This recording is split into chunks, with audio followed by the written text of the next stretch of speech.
Olá!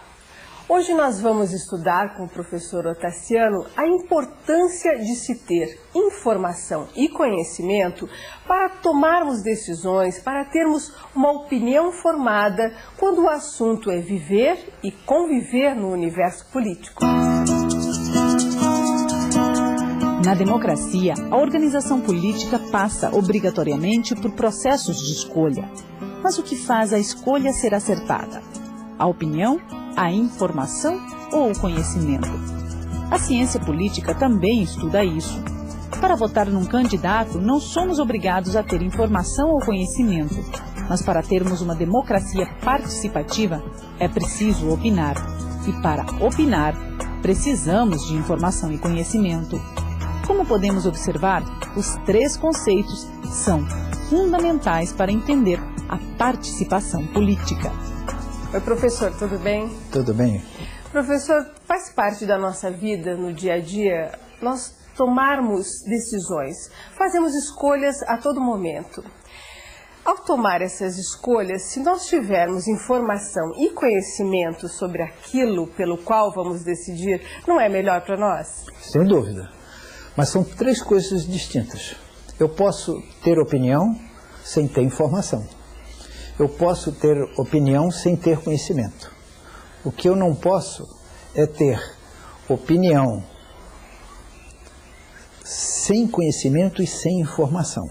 Isso, teoricamente, é possível. Qual é a definição mais completa de opinião? Opinião é algo que cada um de nós tem normalmente em relação a todas as coisas. Você tem opinião, eu tenho opinião, o telespectador tem opinião. Só que eu não sei a sua, o telespectador não sabe a minha e você não sabe a dele. Por isso, a definição mais completa de opinião foi dada por dois autores famosos dos Estados Unidos, Lane and Sears, que definem de uma maneira definitiva o que é opinião. Opinião é a resposta a uma pergunta. Por quê? Porque se eu não perguntar, eu não sei a sua opinião. E mais do que isso, como você tem dois elementos, uma pergunta e uma resposta, que é a sua opinião, nós sabemos que a opinião varia com a pergunta. Em outras palavras, cientificamente, a pergunta é uma variável condicionante e a resposta é uma variável condicionada. Se eu vario a pergunta, varia a resposta. Vou dar um exemplo. Se eu pergunto, você é a favor da pena de morte, Débora? Você me responderá, sim, sou a favor. Mas se eu disser a você, olha, em todos os países que admitiram e admitem a pena de morte, os índices de criminalidade não diminuíram. Você agora tem uma informação que você não tinha antes. E posso mudar a minha opinião. Exatamente.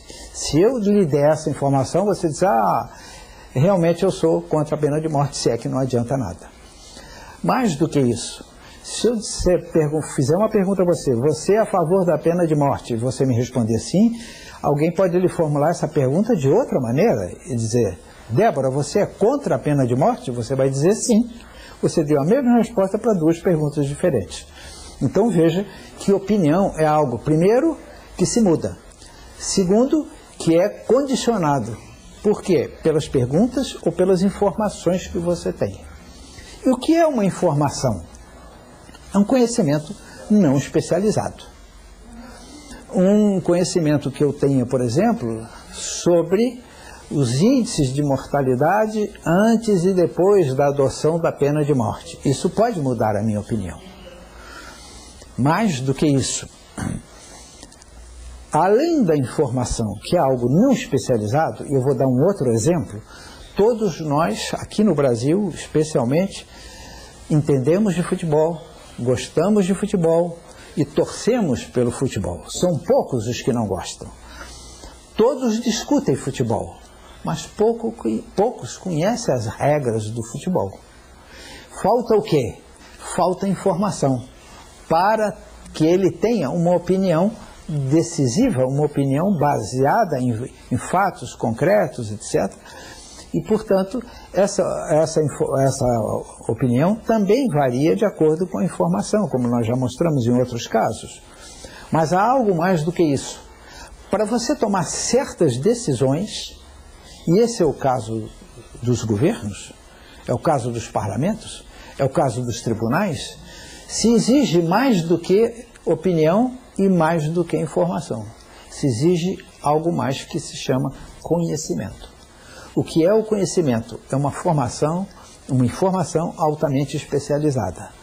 Aquilo que Max Weber chamou a capacidade de relacionar meios e fins. Isso, na sua origem, ele chamou de conhecimento ratione materiae, que isso é uma palavra, uma expressão latina, o conhecimento de determinados assuntos. Esse é o conhecimento especializado, que difere da opinião e da informação.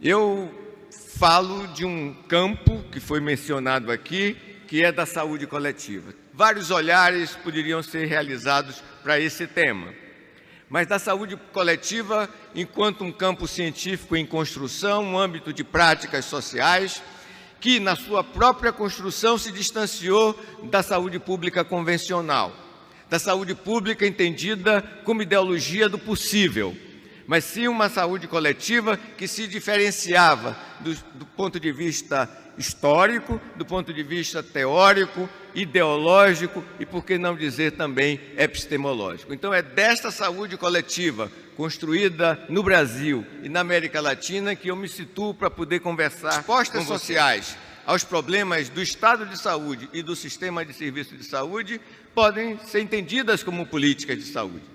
E essas políticas de saúde contemplam um setor este que produz bens e serviços, e que não é um setor qualquer, é um locus de acumulação de capital e, portanto, diversos interesses vinculados ao capital se materializam no âmbito dos serviços de saúde, nos sistemas de saúde. Para concluir esta observação de uma análise de situação, que é uma análise concreta de uma situação concreta, temos que entender as ameaças, e essas ameaças hoje se traduzem em crises, crise econômica, crise política e crise também do setor saúde, especialmente do SUS, e por que não dizer buscar também identificar oportunidades, examinando, na medida do possível, correlações de forças. Vou trazer para vocês alguns dados não tão bonitos quanto aqueles do ponto de vista técnico apresentados pelo César, mas que ilustram, do nosso olhar, como nós temos avançado em relação ao sistema de saúde brasileiro. Na pesquisa nacional de saúde, coordenada pela Célia Landman, cujos resultados últimos foram publicados agora em junho, já dão conta de que nas 2 últimas semanas, na realização da entrevista, 30 milhões de brasileiros procuraram serviço de saúde. E dessas pessoas que procuraram serviço de saúde, 97% conseguiram atendimento, dados relativos a 2013. Seguramente, um determinado tipo de mídia iria entrevistar os 3%.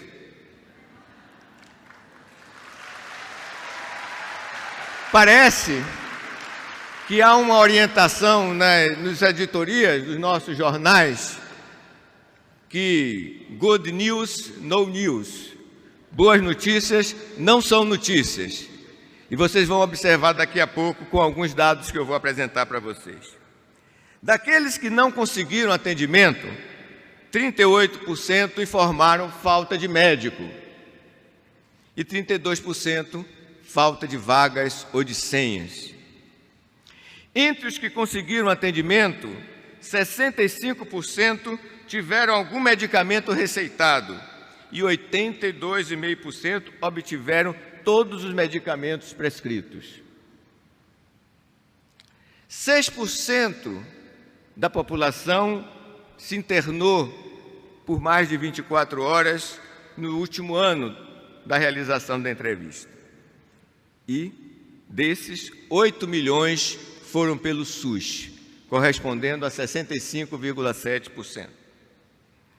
uma proporção de internação maiores para as mulheres e para os idosos, agora sim, de 60 anos e mais.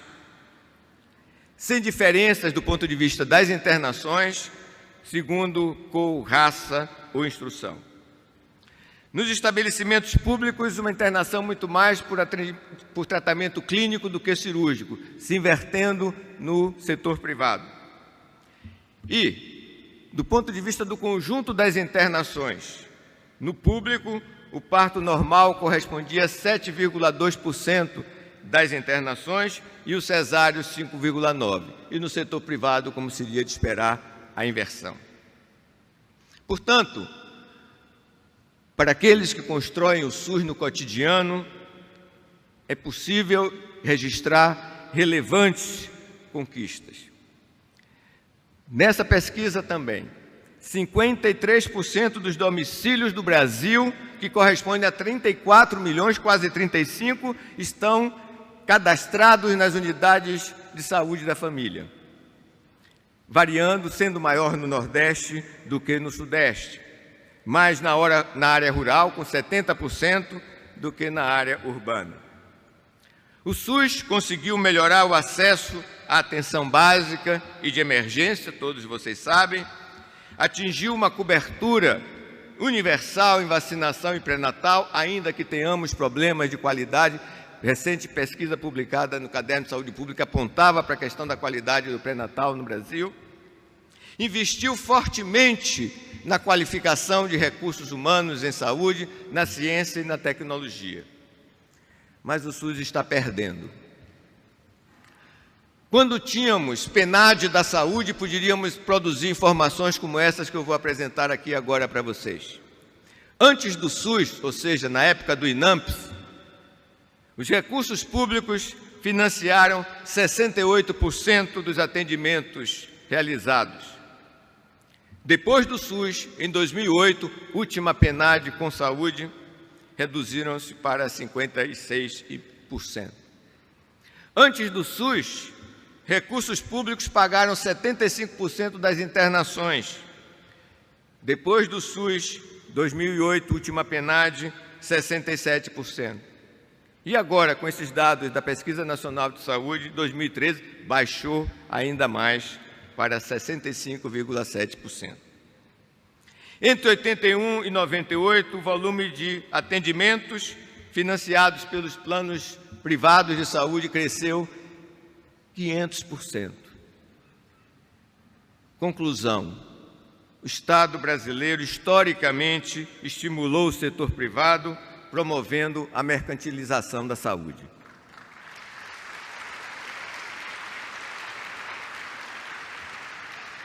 Eu não sou economista, mas no Brasil tem grandes economistas e na saúde coletiva tem grandes economistas da saúde. E a partir deles é que eu vou, de alguma forma, utilizar o seu conhecimento produzido. Aprendi que tributos podem incluir impostos e contribuições. Tem algumas diferenças que, se houver debate, nós poderemos discutir. Desses tributos, podem ser utilizados para se gastar em saúde, mas se gasta também em saúde através das famílias e através das empresas. Nesse estudo do Lancet, que foi mencionado pelo César, chegamos a indicar que mais ou menos 8,5% do PIB no Brasil era destinado à saúde, hoje já está em torno de 9 e pouco. E desse PIB, desses 8,4%, 8,5%, 1,6% era do contribuição do governo federal, gasto federal, 0,7% estadual, 0,8% municipal, 1,05% das empresas e das famílias, 3,84%. Conclusão quase que aritmética: quem mais contribui para o gasto em saúde no Brasil não é o Estado, não são as empresas, são as famílias. Ainda que paguem medicamentos, ainda que paguem planos de saúde, ainda que paguem óculos e outras coisas mais.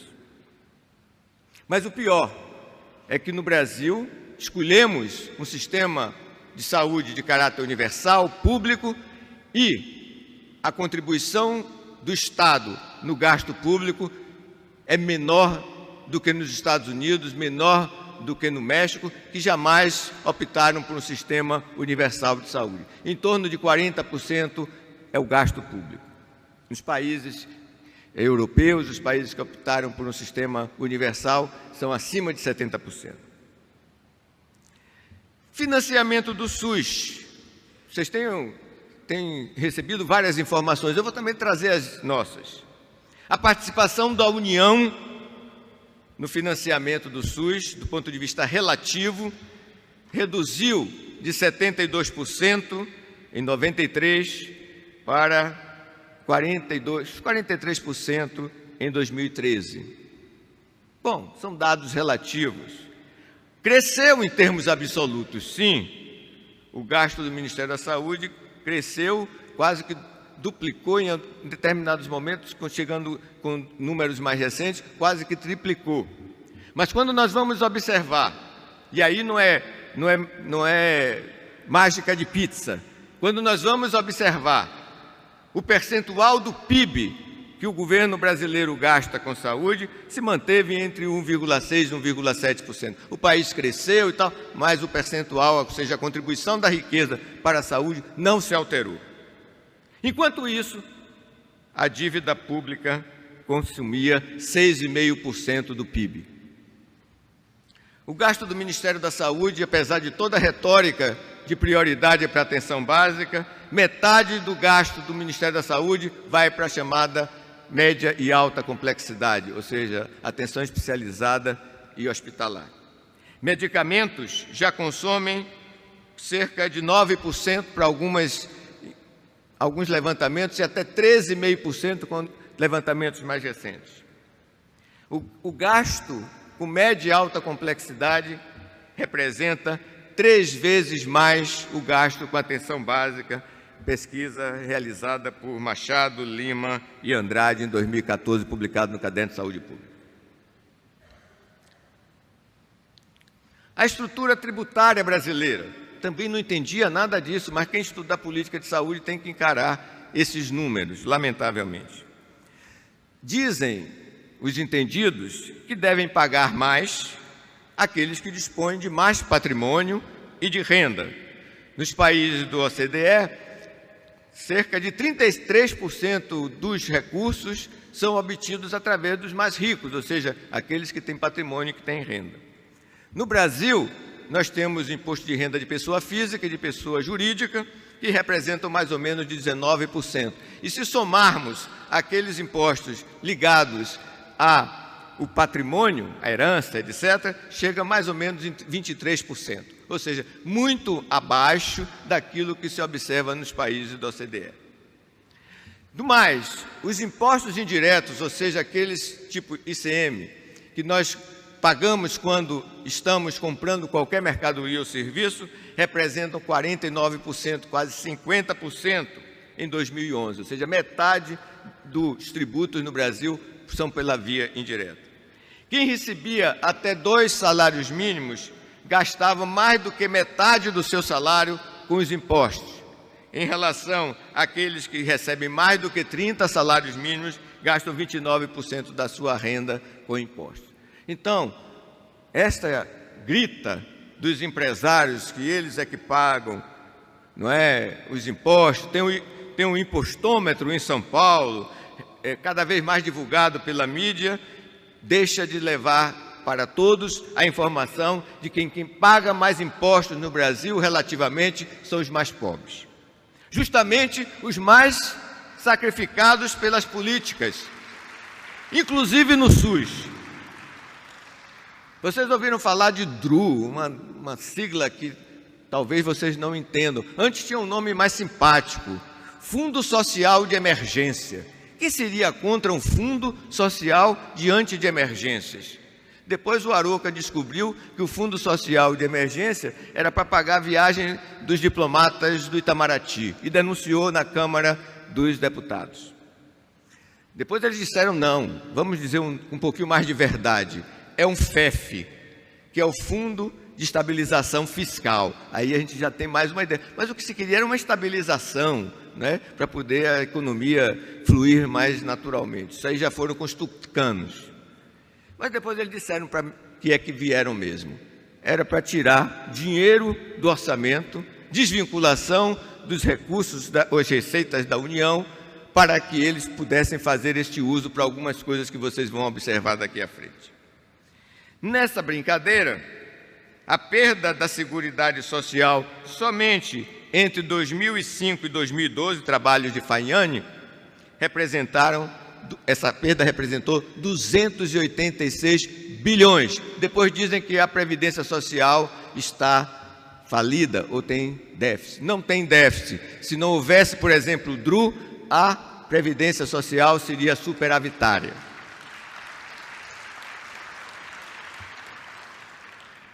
Posso dar uma notícia boa? Sim. A DRU termina agora, no segundo semestre de 2015. Posso dar notícia ruim? O governo já encaminhou um projeto de lei pedindo a renovação da DRU até 31 de 12 de 2023. Posso dar uma notícia pior? Em vez de ser 20%, vão ser 30%. Então, esse é um primeiro sequestro dos recursos do SUS, através da DRU. Mais recentemente, diante da crise do capital, 2008, com várias argumentações, avançaram nas chamadas desonerações fiscais. E foram exatamente em cima de quê? Especialmente da Seguridade Social, com PIS, PASEP, COFINS, CLL e outras tantas fontes de recursos da Previdência Social.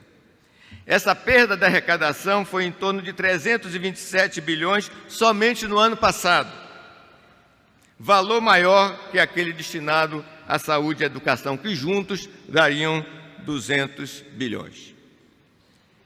Perda de 136 bilhões só em contribuições que deveriam ser destinadas à Seguridade Social. E se considerarmos só as montadoras, ontem nós vimos até referências às bicicletas que causam epidemias, etc., um grande estímulo para as montadoras que também faziam carros e bicicletas, linha branca, etc. Isso cresceu somente pelas montadoras em termos de desonerações, quase 40%. Terceira forma de sequestro, via renúncia fiscal para o setor privado de saúde. São 20 bilhões por ano. Somente por esta via já seria muito maior do que aquilo que estão propondo em termos das receitas líquidas da União. E se fosse pouco, a Câmara dos Deputados aproveitou, de contrabando, como se chama o jabuti, da MP 327, e incluiu a anistia de multas das operadoras dos planos de saúde. O então relator, o presidente da Câmara atual, assumiu um perdão de 2 bilhões para as empresas dos planos de saúde, que houve um movimento do próprio movimento sanitário, junto à presidente Dilma, que naquele momento teve a coragem de vetar este artigo. Essa pizza vocês precisam conhecer, aqueles que não conhecem. Quase a metade dos recursos do orçamento executado em 2014, aí vocês vão entender para onde é que vai o dinheiro da DRU. É para o pagamento de juros e amortizações da dívida pública. 45% para os bancos e os rentistas brasileiros. Então, por que faltam recursos para a área social, para a área da saúde? Além daqueles 3 sequestros, esta soma fabulosa de dinheiro vai para os banqueiros. Eu não sei direito o que é que isso significa, mas é R$1 trilhão no ano de 2014, porque na realidade seriam 978 bilhões. Eu já estou, de alguma maneira, arredondando essa conta. Isto, portanto, é impossível um país crescer, metade do seu orçamento sendo drenado para o capital financeiro.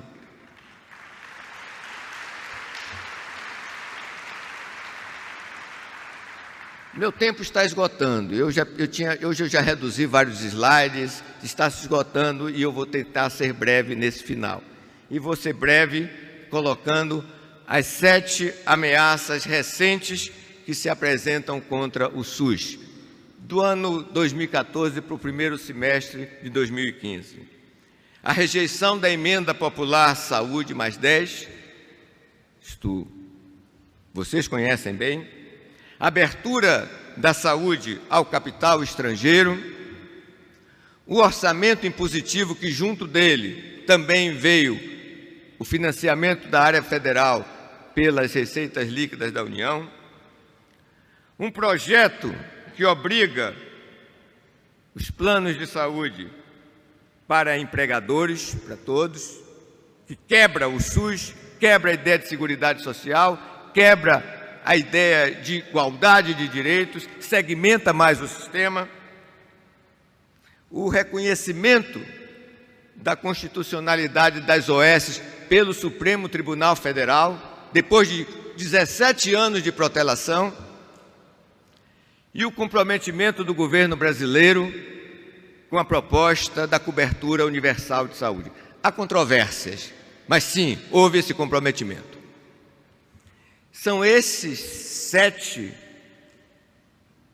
golpes que se apresentam contra o SUS que quase nos colocam num 7-1.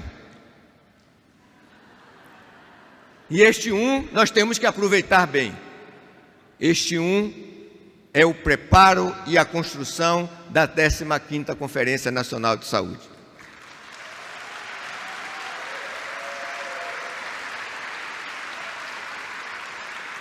Não é um tema que nós preferíamos debater, mas é o que está aí. Tem um risco, sim, de reproduzir a ideologia dominante que entende que saúde pública é para combater epidemias, cuidar da água e do esgoto e de atender os pobres, ainda que seja com qualidade. Mas o que nós temos que defender é um sistema público de saúde, de qualidade, digno, abrangente, integral, universal, participativo e democrático. É este o sistema que devemos defender na 15ª Conferência Nacional de Saúde. Obrigado.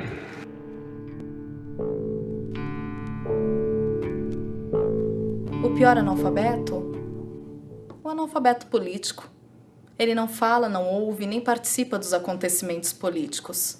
Ele não sabe que o custo de vida, o preço do feijão, da farinha, dependem das suas decisões políticas. O analfabeto político, ele é tão burro que se orgulha e estufa o peito dizendo: eu odeio política. Ele não sabe, o imbecil, que da sua ignorância política é que nasce a prostituta, o menor abandonado e o pior, de todos os bandidos, o político vigarista. É corrupto, lacaio dos exploradores do povo. Desconfiai do mais trivial, de aparência singela, e examinai, acima de tudo, o que parece ser habitual, pois em tempos de guerra, miséria, desordem sangrenta, nunca pode se dizer que é natural, ou nunca pode acreditar que será impossível de mudar.